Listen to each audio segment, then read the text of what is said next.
que es la vida, la posibilidad de permanecer con vida, garantizar la salud, y también en la cuestión que atañe a la docencia, en evidencia cuáles eran las condiciones en las que estaban las escuelas públicas, que no nos da la infraestructura, que no tenemos las condiciones básicas garantizadas en cada una de las instituciones. Eso era previo a la pandemia, pero la pandemia lo pone en evidencia, ¿no? Cuando nosotros decíamos, bueno, ni siquiera tenemos ventanas, muchísimo menos lavandina. ¿Cómo vamos a garantizar una vuelta a las escuelas que tenga condiciones básicas para que no estén expuestas las vidas nuestras como docentes, de nuestros estudiantes y de las familias, digamos, o sea, de toda la comunidad educativa de conjunto? Y esto lo veníamos denunciando porque el desfinanciamiento educativo no es producto de la pandemia. Viene siendo a lo largo de los años gobierno tras gobierno. De hecho, Macri desfinanció muchísimo la educación pública, llevando el presupuesto educativo al 4,8 del PBI. Ahora, Trota lo primero que hizo fue decir que iba a mantener durante todo ese periodo el 4,8 en lugar del 10%, que es lo que nosotros como alternativa docente veníamos exigiendo ahora. Esta pandemia es evidente que termina agravando la desigualdad educativa que hay entre diferentes escuelas estatales y privadas, y también a lo largo de las diferentes jurisdicciones del país. Y en lugar de resolver de fondo los problemas que se vinieron dando, los gobiernos, tanto nacional a través del Ministerio de Educación, como, por ejemplo, en Ciudad de Buenos Aires, que es uno de los casos en los que me voy a detener un segundo, avanzan hacia adelante, y en lugar de garantizar dispositivos, conectividad gratuita, para que efectivamente pudiéramos llevar en mejores condiciones este proceso, era dificilísimo, que es traspolar la presencialidad a la virtualidad, dar clases en este contexto. En lugar de hacer eso, lo que empiezan a plantear es que hay que volver a las escuelas. Es que hay que volver a las escuelas, lo empiezan a plantear en julio, con el primer protocolo marco, que la docencia de todo el país se opone, incluso se opone sobrepasando a las burocracias sindicales que le vienen haciendo el juego al Consejo Federal de Educación, que le vienen haciendo el juego al gobierno de Alberto Fernández, a las definiciones que toma Trota, sin consultarle a ninguno y a ninguna de nosotros y nosotras. André después se va a referir a esto. Ahora, nos oponemos a ese protocolo y ese protocolo no pasa. No pasa porque la docencia lo que discutía era justamente esto: no están dadas las condiciones, y a nosotros no nos preguntaron. Y nosotros y nosotras sabemos que esto es exponer incluso a los sectores más carenciados. Y también es exponer a la propia docencia a una cosa que vota el Consejo Federal de Educación en estos protocolos, que es la bimodalidad, que es súper precarizadora, y que vamos a nosotros y nosotras tener que seguir oponiéndonos, porque efectivamente le abren la puerta a la presencialidad y también a que nosotros sigamos dando clase a la virtualidad para aquellas familias que puedan sostener el periodo en presencialidad.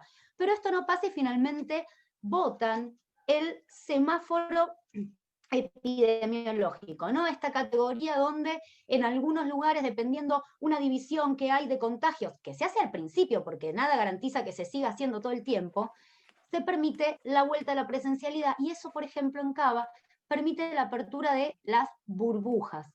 Burbujas en donde técnicamente irían a la escuela un grupo minoritario de estudiantes que tendrían docentes, que estarían ahí para hacer ¿qué? Para tener condiciones lúdicas.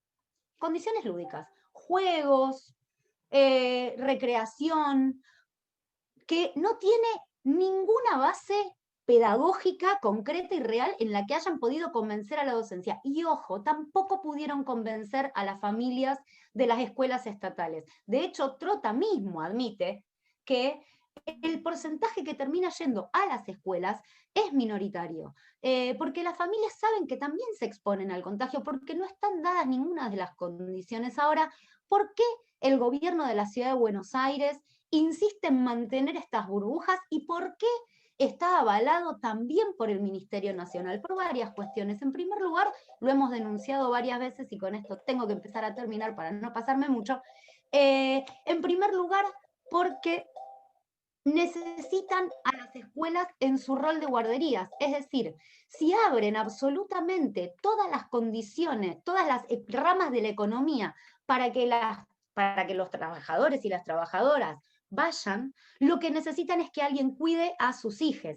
Y para eso necesitan a las escuelas. Ahora, si las burbujas en Capital Federal no vienen funcionando y el gobierno insiste en mantenerlas, tiene que ser también por otra cosa. Y entonces nosotros ahí planteamos que también necesitan generar una idea de nueva normalidad, ¿no? Esta nueva normalidad donde empezamos a convivir con la pandemia, donde, bueno, la idea es que nos contagiemos los menos posibles, que nos muramos los menos posibles, no garantizar que no se muera nadie, para que todas las actividades funcionen absolutamente normales.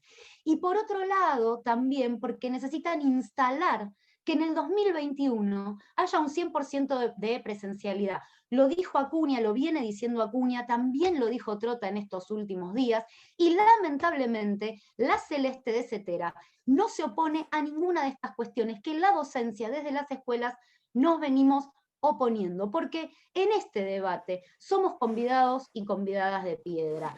¿Cuáles eran las condiciones? En primer lugar, había que garantizar dispositivos y conectividad para todos y todas. Ahora, para eso se necesitaba más presupuesto. Y en ese sentido, para nosotros, lo primero que había que hacer es discutir, por ejemplo, de dónde se sacaban. Por eso, no es solamente dejando de pagar la deuda externa, sino también empezando por un debate que es enorme, que quizás alguno pueda tocar en sus intervenciones porque me quedo sin tiempo, que tiene que ver con la quita de subsidios a las escuelas privadas confesionales. Porque esos subsidios que hoy en día andan en más o menos 81.000 millones de pesos, los necesitamos en las escuelas públicas, gratuitas, laicas, para poder garantizar efectivamente que, empezando por dispositivos y conectividad, podamos discutir entre todos y todas cuáles son las condiciones necesarias para volver a las escuelas, si es que hay que volver, para garantizar de la mejor manera el proceso de enseñanza-aprendizaje y también para discutir qué educación queremos. Muchas gracias.